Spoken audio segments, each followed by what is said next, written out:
정부는 전 국민을 대상으로 한 긴급 재난지원금에 거듭 난색을 표하고 있는데요.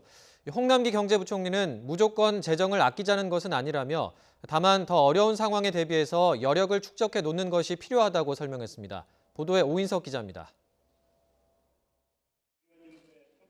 정부는 9조 7천억 규모의 긴급재난지원금을 소득 하위 70% 가구에만 지급한다는 기존 입장에 변함이 없다고 밝혔습니다.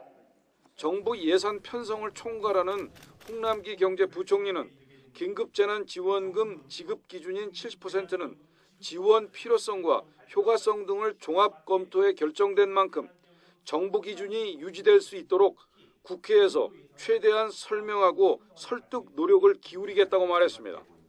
그러면서 코로나19 사태에 따른 세계 경제 성장률이 마이너스로 전망되고 향후 파급 영향이 언제까지 어떻게 나타날지 예단할 수 없는 상황이라고 설명했습니다.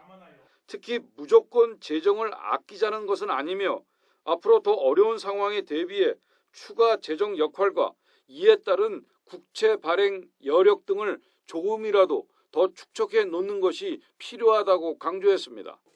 전 국민의 긴급재난지원금 지급을 위해 국채 발행도 필요하다는 여당의 주장에 반대한다는 뜻을 표현한 것으로 해석됩니다.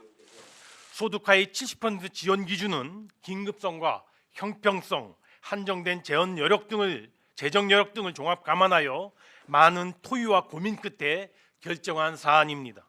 재난지원금 지급 방안 발표 시 약속드린 대로 적자 국채 발행 없이 모두 금년 기정예산 조정을 통하여 전액 충당하였습니다. 정부는 또 세출 구조 조정을 통한 추가 재원 조달이나 단가 조정 등 절충안도 검토하고 있지 않다고 선을 그었습니다.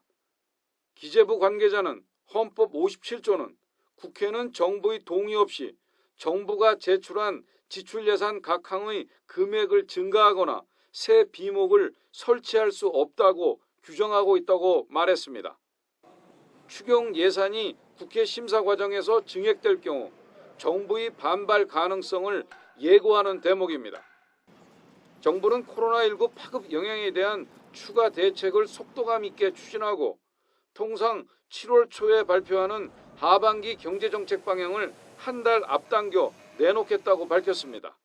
YTN 오인석입니다.